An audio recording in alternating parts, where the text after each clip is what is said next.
What up, boy? It's Nintendo Nightly. Michael Cottrell here, coming at you with a bite-sized portion of all your favorite Nintendo moments, news, reviews, games, stuff. And today on the show, I want to talk about the Nintendo Direct. That's happening tomorrow at 5 p.m. Eastern Time for those of us on the Eastern Coast.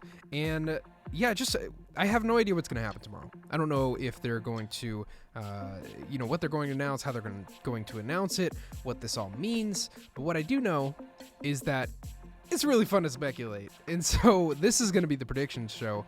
And I know everybody does a prediction show, but this is mine. You can't take it away from me. So I want to speculate. I want to talk about it in the comments. And here's sort of the rules that I'm setting up for myself. I want to be aggressively specific. None of this weak sauce. Oh, Mario Tennis is probably going to come out this year. Yeah, Mario Tennis is going to come out this year. But in Super Smash Bros. Probably coming out this year. But I want to just be aggressively specific because if it's true, I'm a prophet. And if it's not, I'm a fraud. And I like that. I like that risk and reward system. It's fun. So before we get into that, however, I just want to talk about the situation of this Direct that we're kind of in. So this is about a year out from the Switch's release. And by the time the Switch had come out, we kind of knew everything that was going on. They had a little event a few months before the Switch came out where they revealed Mario Odyssey, Splatoon 2, ARMS, all sorts of different stuff. And so by the time that E3 rolled around, a little bit into the Switch's new life, we only got a logo for Metroid Prime and the promise of a Pokemon game. Like they didn't even have anything to show.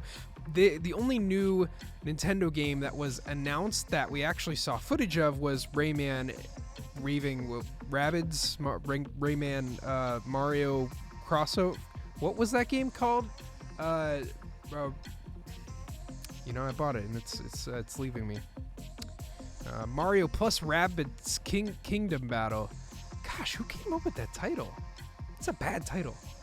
Anyway, that was the only new game that we knew about. The Pokken Tournament DX was actually announced a week before E3 in some other weird random Pokemon Direct, which was hilarious because everybody thought that was going to be the grand unveiling. The veil would be torn to show us Pokemon on Switch, but it was just, hey, this is that Wii U game with all the arcade characters included. That'll be $60. So while traditionally, most game companies will pull out the big stops at E3, Nintendo has sort of formed this different strategy where E3 is a place to demo their games, it's a place to talk about them, to do their Treehouse live stream event, but they haven't really made any big reveals there. That E3 that I'm referring to, we did actually get Samus Returns on the 3DS, but I mean, I feel like that's kind of like your little bonus game. Not a showstopper in any sense of the words. So that's the situation that we're in. This could be a very big Direct for Nintendo, all things considered. When I think about how little they did for E3 that year and how much they did at their own event, it really paints the opportunity for some big stuff to happen out of this Direct tomorrow. So I'm very excited to check it out. But here are my predictions. Number one, we're going to see way too much of Mario Tennis. Like over 10 minutes of Mario Tennis. Nintendo usually likes to kind of focus on whatever game is coming next, and sometimes they'll do directs specifically for that particular game. I don't think Mario Tennis is even strong enough or interesting enough to have its own 10 to 20 minute direct, so they're going to shove a lot of information here. Way too much information, not anything that whets the appetite, but just like boring things like how the matchmaking's going to work, and here's the other new mode, and look at this court with fireballs. It's going to be really kind of boring. It's going to be the low point of the Direct, and they're going to try and pick it up later on with some bigger announcements. Number two, Super Smash Bros. DX is announced. They've been really digging the DX model with Mario Kart Pokken and I think now they're going to bring that treatment to Super Smash Bros. Now, this has been rumored over and over again. Emily Rogers, most recently, talking about this being a fall release. I think that's a no-brainer. I think they were obviously playing this one close to the chest so that they could have give Mario Odyssey the room to breathe that it needed, give Mario Kart the room that it needed to breathe, and now we're going to put Super Smash Bros., a really strong title, in a quarter where they're not going to have another huge first-party title akin to Mario or Zelda. I think that it's going to be a compilation of the 3DS and Wii U content. We're going to get the 3DS levels, the 3DS trophies, and the music tracks. I think that Shovel Knight is going to be revealed as a playable character. I said aggressively specific, guys. Shovel Knight is revealed as a playable character with someone else to be revealed at E3 and more details at E3. So this is going to be a little teaser of sorts for Super Smash Bros. They're not going to give you a whole lot of information, but you're going to see that shovel dug into the ground, and his little character title, it's going to say Shovel Knight digs in, and he's going to be a playable character. Don't ask me how I know that. Number 3, Fire Emblem is revealed with a September release for Japan and a November release for North America. They always release it later in North America, and I'm really salty about that, so I just want to express that in my prediction. There's been rumors going around with this one that it's going to be a gothic theme, sort of vampires versus people sort of timeline and story, and I could see them doing that. I could see them doing that. I don't know that this is, but I never really put much weight into leaks, honestly.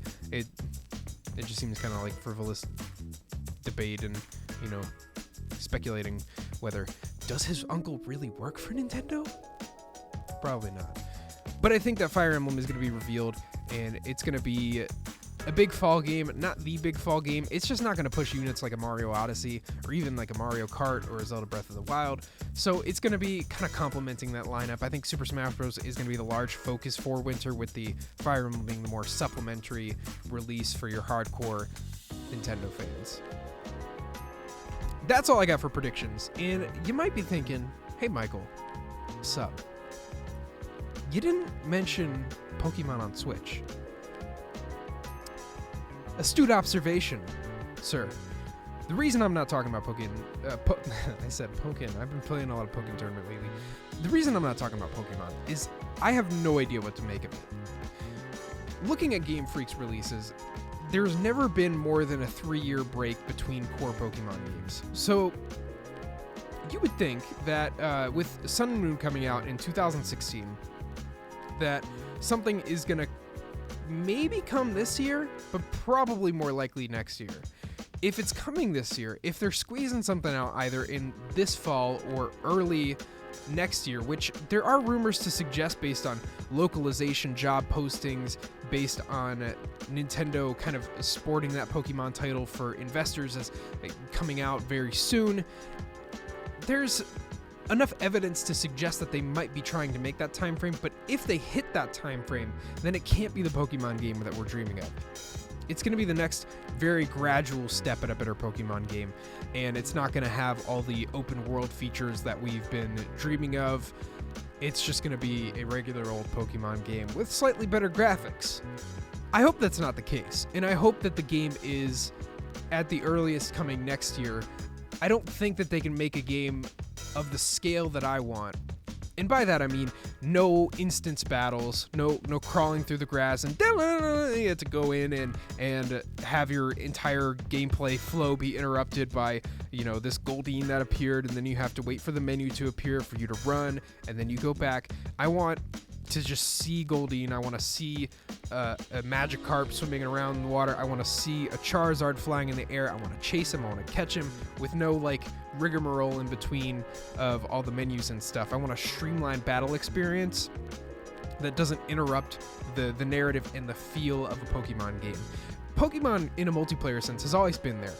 The competitive scene, amazing. It's always mind-blowing to me just how many different strategies you can come up with different Pokemon, different team sets, and the way that some people can just use a Pokemon that no one would ever think could compete and just blaze a trail with it.